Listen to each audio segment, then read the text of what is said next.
नमस्कार, आप देख रहे हैं वन एस्ट्रो और आपके साथ मैं हूं मनीषा गोदारा। हमेशा की तरह आज भी एक दिलचस्प विषय हम आपके लिए लेकर आए हैं। हम सभी के आमतौर पर काफ़ी सारी इच्छाएं होती हैं और उनमें सबसे बड़ी इच्छा होती है कि आखिर ज़्यादा से ज़्यादा धन कैसे अर्जित किया जाए। और समय की मांग भी यही है। जिस तरीके से महंगाई लगातार बढ़ती जा रही है और जितनी मेहनत आजकल की दुनिया में होती है उतना पैसा नहीं मिल पाता। तो आखिर पैसा क्यों नहीं मिल पाता और पैसा कमाने के क्या क्या उपाय हो सकते हैं, धन को बचाने के क्या क्या उपाय हो सकते हैं, आज के कार्यक्रम में हम आपको वही बताएंगे। आज हम बात करेंगे कि आखिर धन की कमी क्यों होती है, किस लिए होती है और धन की कमी को कैसे दूर करना है। इन सभी सवालों के जवाब देने के लिए स्टूडियो में मौजूद हैं अनुभव शर्मा जी। सर, कैसे धन की कमी होती है? जितनी मेहनत हम करते हैं उतना हमें आउटकम नहीं मिल पाता, क्या इसका मुख्य कारण है?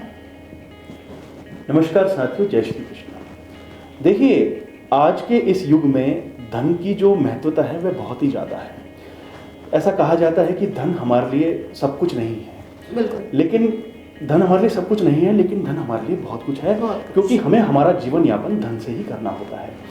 कई बार हम देखते हैं कि हम बहुत ज़्यादा मेहनत करते हैं, उसके बावजूद भी हमें उतना धन प्राप्त नहीं हो पाता जितना हम एक्सपेक्ट करते हैं या जितना हम सोचते हैं। उसके पीछे कई ज्योतिषीय कारण भी हो सकते हैं या कोई कारण वास्तु का भी हो सकता है, क्योंकि हम मोस्ट ऑफ द टाइम हमारे घर में ही हम बिताते हैं। तो आज हम जो चर्चा करेंगे वो इस बारे में करेंगे कि इन छोटे छोटे उपायों से हम क्या कर सकते हैं जिससे हमें धन की प्राप्ति हो और या फिर धन का आगमन हमारे लिए सुलभ हो जाए। बिल्कुल। सबसे पहले बात करेंगे, देखिए, जिस घर में गृह लक्ष्मी हर शुक्रवार को श्री लक्ष्मी सूक्त का या श्री सूक्त का पाठ करती है, यह मान लीजिए उस घर में कभी भी धन की कमी नहीं हो सकती। अगर समय की मांग के कारण अगर आपके पास समय थोड़ा सा कम है तो आप इसे हर शुक्रवार को कर सकते हैं, और अगर आप इसे अगर आपके पास समय है तो आप इसे प्रतिदिन भी कर सकते हैं। दूसरा उपाय इसको आपको मैं बताऊंगा, जिस घर में गृह लक्ष्मी सुबह नहा धो करके अपने घर की दहली पर एक लोटा जल का सबसे पहले अगर उड़ेल देती है तो यह मान लीजिए कि आपके घर में माँ लक्ष्मी का जो आगमन है वह सवेरे सवेरे ही हो जाता है, और उससे आपके घर में धन का जो आगमन है वह भी सुलभ हो जाता है। दूसरा, हम बात करते हैं कि जो हमारे घर की एनर्जी है वो किस तरीके की है। देखिए, इस चीज़ के मामले में जो हमारे घर का जो वातावरण है और जो हमारे घर की जो ऊर्जा है उसका बहुत ही ज़्यादा रोल रहता है। मान लीजिए आपके घर में अगर थोड़ी सी भी अगर नकारात्मक ऊर्जा है तो वह आपके दिमाग को विचलित कर सकती है, और जब आपका दिमाग विचलित रहता है तो आप अपना 100% नहीं दे पाते हैं, और जब आप अपना 100% नहीं देते हैं तो आपको धन कमाने में उतनी ही समस्या उत्पन्न होती है। तो सबसे पहले हम ये ध्यान देंगे कि आपके घर की जो ऊर्जा है वह किस तरीके की है। तो वो अगर सकारात्मक होगी तो आपका जो आपके ऊपर जो इम्पैक्ट आएगा वो सकारात्मक ही आएगा, और उससे आप सकारात्मक रहेंगे और सकारात्मक होकर आप अपना 100% उस चीज़ को देंगे, तो आपके घर में जो धन का जो आगमन है वह भी उतना ही अच्छा होगा। क्योंकि नकारात्मक ऊर्जा इस चीज़ को बहुत ही ज़्यादा प्रभावित करती है। एक कहने में एक शब्द आता है कि मन चंगा तो कटौती में गंगा। अगर मन अगर अच्छा नहीं रहेगा तो आपका दिमाग अच्छे रूप से कार्य नहीं करेगा, और जब दिमाग अच्छे रूप से कार्य नहीं करेगा तो चाहे आप ऑफिस में हो या आप अपने व्यापार में हो, आप अपना 100% नहीं देंगे, और इस तरीके से आपके लिए धन कमाना सुलभ नहीं रहेगा। तो अब हम उसी टॉपिक पर वापस आते हैं, घर पे। अगर आपकी घर की ऊर्जा थोड़ी सी भी नकारात्मक है तो उसको आप किस तरीके से बाहर निकाल सकते हैं ये मैं आपको बताऊंगा। देखिए, जब भी आप घर में पोछा लगाते हैं या पोछा लगवाते हैं, उसके अंदर आप समुद्री नमक वो मिला लेवें और 5 नींबू काटकर उसमें डाल देवें। उससे क्या होगा, उससे आपकी जो घर की जो नकारात्मक ऊर्जा होगी वह बाहर चली जाएगी। कई बार ऐसा होता है कि हमारे घर में कोई ऐसा व्यक्ति प्रवेश कर जाता है कि वो अपनी कुछ नकारात्मकता छोड़ जाता है और उसका इम्पैक्ट भी काफ़ी लंबे समय तक हमारे घर में रहता है। तो अगर यदि हम ऐसा करते हैं तो वो नकारात्मक ऊर्जा भी बाहर चली जाती है और हम अच्छा महसूस करने लगते हैं। ऐसे ही घर में जो खिड़की दरवाजे होते हैं वह भी सकारात्मक ऊर्जा आने का एक मुख्य साधन माने जाते हैं, जहाँ से सूर्य का प्रकाश आता है। तो आप हर 10 दिन में, हर 15 दिन में अपने घर की खिड़कियों को, रोशनदानों को साफ करते रहें और उसे आप पानी में समुद्री नमक मिलाकर और 5 नींबू मिला काट कर उसका रस मिलाकर आप उनको उसे साफ करते रहें, तो उससे जो ऊर्जा आपके घर में आएगी वह बहुत ही सकारात्मक आएगी और उससे जो आपका मन है वह विचलित नहीं रहेगा और उससे आपका दिमाग है वो 100% रूप से काम करेगा। बिल्कुल अनुभव जी, यहाँ पर एक सवाल देखिए दर्शकों के मन में भी जरूर होगा। जिस तरीके से आपने बताया कि समुद्री नमक को हम पोछे के पानी में इस्तेमाल कर सकते हैं, तो इसका कोई साइंटिफिक रीजन होता है या फिर ज्योतिष शास्त्र के अनुसार ही ये ठीक माना जाता है ऐसा करना? देखिए, समुद्री नमक जो है उसको नकारात्मकता मिटाने का एक प्रमुख साधन माना गया है वैदिक काल से। तो समुद्री नमक को, जिसको हम सेंधा नमक भी कहते हैं, तो इसकी जो महत्वता है ये बहुत ही ज़्यादा है और इसकी चर्चा पुराणों में भी की गई है। तो यह मान्यता शुरू से ही है कि क्योंकि जो चीज़ें नकारात्मकता को मिटाती है उसमें यह नंबर 1 पर आता है। ऐसे ही जो क्रिस्टल भी होता है, मान लीजिए आपने क्रिस्टल के बारे में सुना होगा।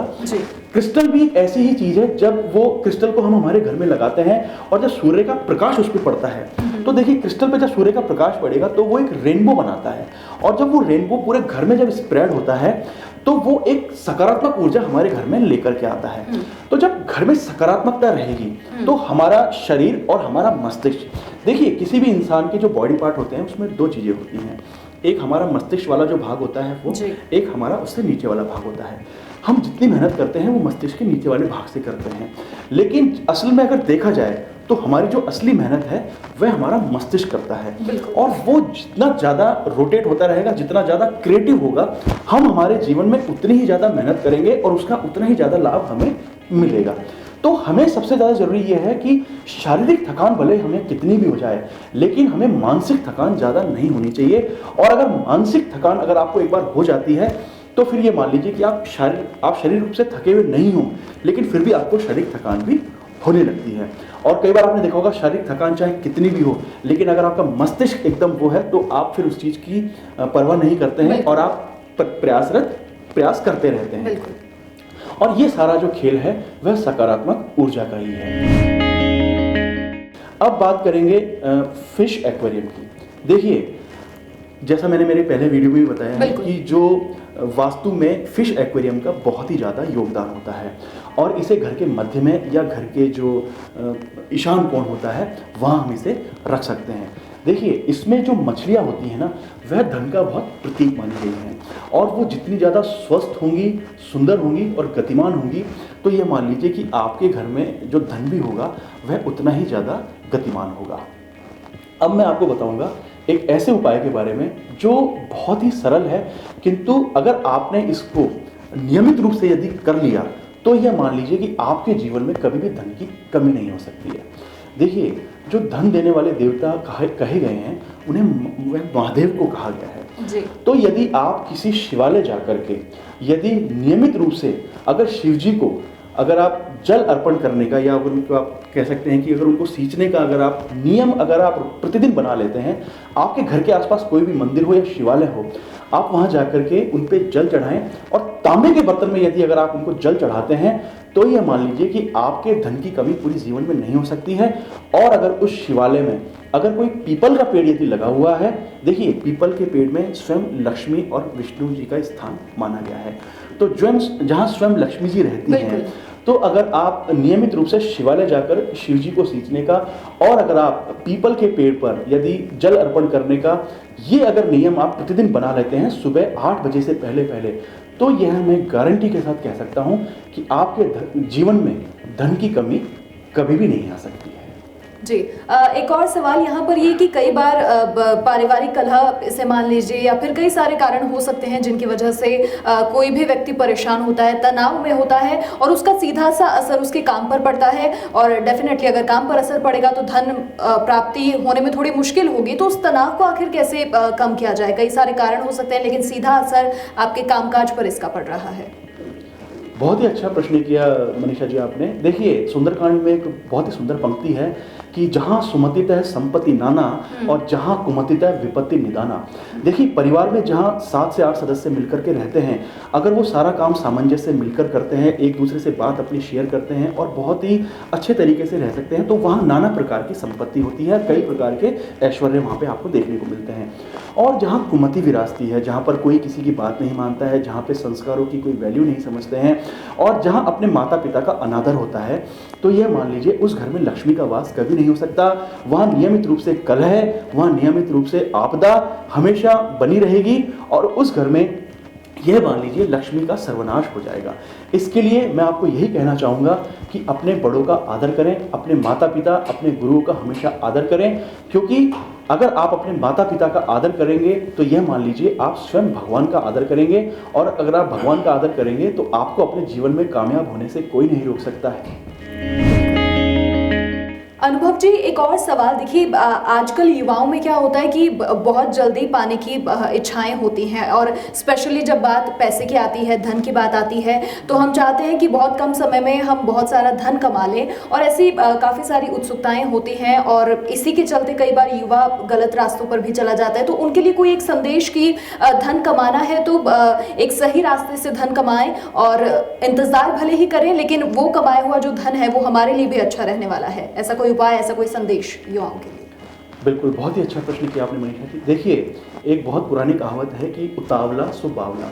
तो ज़िंदगी में उतावलापन कभी किसी चीज़ के लिए नहीं होना चाहिए। और हाँ, आजकल मैं देख रहा हूँ कि जिस तरीके से कि लोग सोचते हैं कि बस पैसा आना चाहिए या फिर किसी भी तरीके से आना चाहिए। देखिए, क्या होता है कि किसी भी चीज़ की शुरुआत करना जो होता है किसी भी तरीके से, वह बड़ा आसान होता है, लेकिन जब उसके परिणाम हमारे सामने निकल करके आते हैं तो वह परिणाम बहुत ही दुखदायी होते हैं, और उस चीज़ के बाद में सिवाय रिग्रेट के, सिवाय पश्चाताप के और हमारे पास कुछ भी नहीं रह पाता है। तो मैं सिर्फ यही संदेश देना चाहूँगा कि जो भी आप सोचें, जो भी आप करें, उसके सकारात्मक और नकारात्मक परिणाम दोनों को आप सोच के उस चीज़ को करें, क्योंकि यदि अगर आप सकारात्मक देखेंगे और अगर उसके नकारात्मक नहीं सोचेंगे तो वो भी हमारे लिए ठीक नहीं है। आपको किसी भी काम को शुरू करने से पहले उसका अच्छा बुरा पूरा सोच लेना चाहिए, और जो सकारात्मक ऊर्जा है बस वो लेते रहिए, ध्यान कीजिए, मेडिटेशन कीजिए और अपने आप को थोड़ा सा प्रभु भक्ति में संलग्न कीजिए। बिल्कुल अनुभव जी, तो देखिए आपके सवालों के जवाब तो मिल गए होंगे। युवा पीढ़ी के बहुत सारे सवाल होते हैं धन अर्जित करने को लेकर, तो शांति से और एक अच्छे रास्ते पर जाकर, नेकी पर चलकर अगर हम धन कमाते हैं तो वो धन लंबे समय तक टिकता भी है, क्योंकि पैसा जिस तरीके से कहा जाता है हाथ का मैल है, कब चला जाएगा पता भी नहीं चलेगा। लेकिन आपकी जो शख्सियत है वो अच्छी होनी चाहिए, ताकि आपका जो पैसा कमाया हुआ है अच्छे तरीके से वो आपके पास लंबे समय तक टिके, लक्ष्मी का निवास आपके घर में हो। और उपाय भी तमाम हमने बताए हैं, वो उपाय आप उपयोग में ले सकते हैं, बिल्कुल कारगर साबित होंगे आपके लिए। ये वीडियो आपको कैसा लगा कमेंट बॉक्स के जरिए हमें जरूर बताइएगा। नंबर भी हम दिखा रहे हैं, मेल एड्रेस हम दिखा रहे हैं, उस पर आप अपने सुझाव हमें भेज सकते हैं। आगे आने वाले वीडियो के लिए अनुभव जी से भी आप सवाल पूछ सकते हैं। नमस्कार।